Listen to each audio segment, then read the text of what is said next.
সমাজের মুরব্বীরা সারাদিন তসবিহ হাতে নিয়ে মসজিদের কোণে মসজিদ বোঝাই হয়ে যদি কি হয় আমল করে, আর যদি সমাজের মধ্যে এমন অবস্থা থাকে যে আশেপাশে দেখা যাচ্ছে যে নেশার বস্তু ক্রয় বিক্রয় করা হয়, নেশার প্রচলন রয়েছে, তো এমন যদি স্থান কোনো জায়গায় থাকে, কোনো দেশে থাকে, ওই দেশের মধ্যে আল্লাহ তাআলা শান্তি দিবেন না।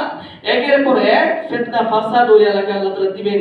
একের পর এক বিপর্যয় লেগেই থাকবে, সমস্যা লেগেই থাকবে। একটাকে কি করবে, সমাধান করবে, আরেকটা বিপদ লেগেই থাকবে। কখন? যখন নাকি এই যে মদ্যপান এবং নেশার যে বিষয়গুলো, এগুলোর প্রচলন ব্যাপক হারে হয়ে যাবে।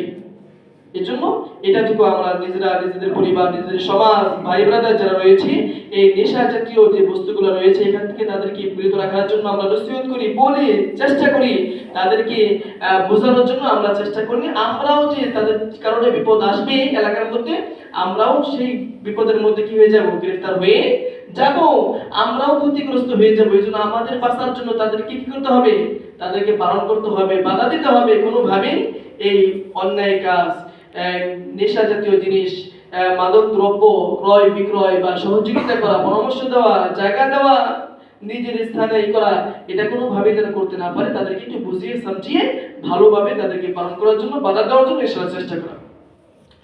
এরপর আল্লাহ নবী সাল্লাল্লাহু আলাইহি ওয়াসাল্লাম বলতেছে, ওয়ালা আনা আখিরু হাদিহিল উম্মাতু আওয়ালাহু, এই উম্মত পরবর্তী উম্মতেরা পূর্ববর্তী উম্মতকে, পূর্ববর্তী মুরব্বীদেরকে গালি দিবে, খারাপ মনে করবে, তাদেরকে অভিশাপ দিবে। হ্যাঁ, মুরব্বীরা এটা কি করে খেয়ে গেছে, মুরব্বীরা এটা কি করছে, আগের যুগের লোকেরা কি করছে।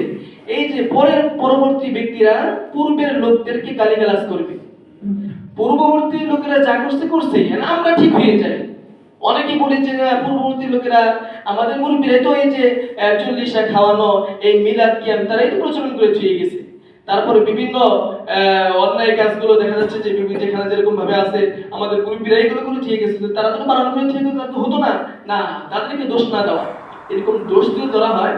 যদিও তারা দোষ করে থাকেন, তাদেরকে দোষ না ধরে, তাদের উপর লানত না করে, অভিশাপ না দিয়ে, তাদেরকে আল্লাহ তাদেরকে ক্ষমা করে দেন, এই কথা বলতে হবে। আল্লাহ, মুরব্বীদেরকে তুমি ক্ষমা করে দাও, দেশে যারা কর্মরত ছিল তাদেরকে তুমি মাফ করে দাও, যারা দায়িত্বশীল ছিল তাদেরকে তুমি মাফ করে দাও, যারা চলে গেছে, মৃত্যুবরণ করেছে, তাদেরকে তুমি মাফ করে দাও। এখন নিজেরা কি হওয়া, পরিবর্তন হওয়া, সঠিকভাবে চলার চেষ্টা করা।